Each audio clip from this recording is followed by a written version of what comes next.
My golly. They did keep this a very good secret, I can assure you. I really didn't have any...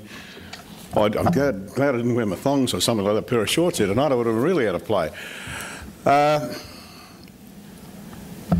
My wife said to me, she said, don't talk too much. I mean, you get to a situation where sometimes what does one say and where does one start? Yes, it's the Hall of Fame, and for starters, Mr. Neil Brown and all the work that he does with AGRA and the Hall of Fame, I think that we all owe you a debt of gratitude for the huge amount of work you do.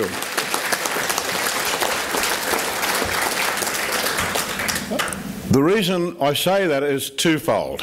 Firstly, I know how much work it would take to keep abreast of all the information you do. And secondly, Neil knows my thoughts on the Hall of Fame because it goes back to the days of the Silver Collar Bistro at Wentworth Park, where I used to think that it would have been wonderful for the people to see all of the people on the greyhounds who had made greyhound racing what it was, see them as they walked down into the Silver Collar Bistro, which at that time was something totally different.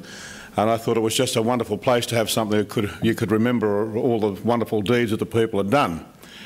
So therefore, Neil knows my thoughts on Hall of Fames and the need to keep the memory alive, so as to speak.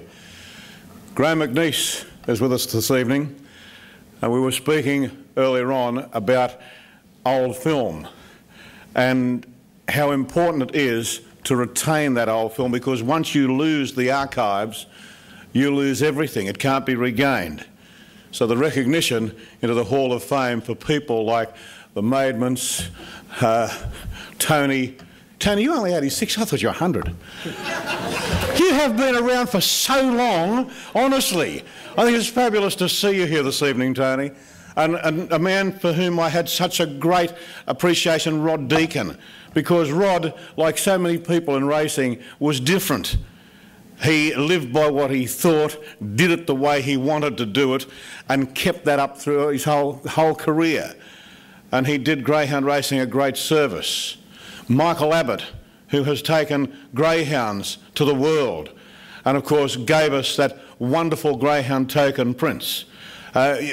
Bombastic Shiraz token prince, you know, you go back to the Witch Chariots, all of those greyhounds that made what we see today possible. And I have been very fortunate to be part of it. I'm also extremely proud to be here this evening for another reason. And the reason was the person whom I'm following. And that's Peter Pearson.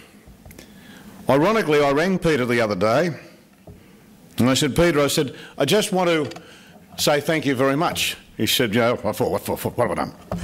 And I said, no, I said, people don't sometimes recognise anniversaries. He said, what do you mean? I said, well, it was 4 years ago that you wrote an article about me, and it was the most flattering article one could ever have had written about oneself. And it was to do with Whiskey Assassin winning at Bulli in the gold plate. And he wrote an article which depicted everything that I would like to think that I was to the listener. Because as I said before, my whole ambition has been to the person who's listening down the microphone. And that article that Peter wrote about that particular broadcast that night was exactly what I wanted to think the people on the outside listening, not viewing, listening, were hearing. Viewing's an entirely different thing. Television and radio are miles apart. In radio, that's where I started. Broadcasting rugby league, the Penrith Panthers, when they first came into the competition. And on radio, you have a wonderful opportunity to paint the picture, to go back to the days of the 50s, the 40s, the old days of the serial where the theatre was the mind. The racetrack is a wonderful theatre. There is no better theatre than a racetrack. And when you're at home listening, whether you've got your last on or hundreds or thousands on, doesn't make any difference. If I can make that race live, if I can make your money ride and give you the thrill, then I've done what I really and truly want to do. Last race, George was a person who he was real. He would have his last 50 cents on something every Monday night. And I would love to think that every time he had his last 50 cents and I was calling the race, that he was getting as big a thrill out of listening to that race as the thrill I was getting out of delivering the race call. And that's the way I would like to think that I've always worked and always loved to work. My family has always been extremely supportive of everything I do. And let's face it, as a race broadcaster, sometimes you're working 6 days a week or whatever it might be. I think I still hold the record for the most numbers of meetings ever broadcast in a week. I did 11 meetings one week. I remember jumping out of bed on Sunday in an absolute fright, thought I was going to miss the first race or something like that. That was before they were racing on a Sunday. And these days I most probably still would have been there on the Sunday too. But you need all of that support. We all know it. It's greyhound racing. It's racing itself. You need the support of your family to make sure it's a success.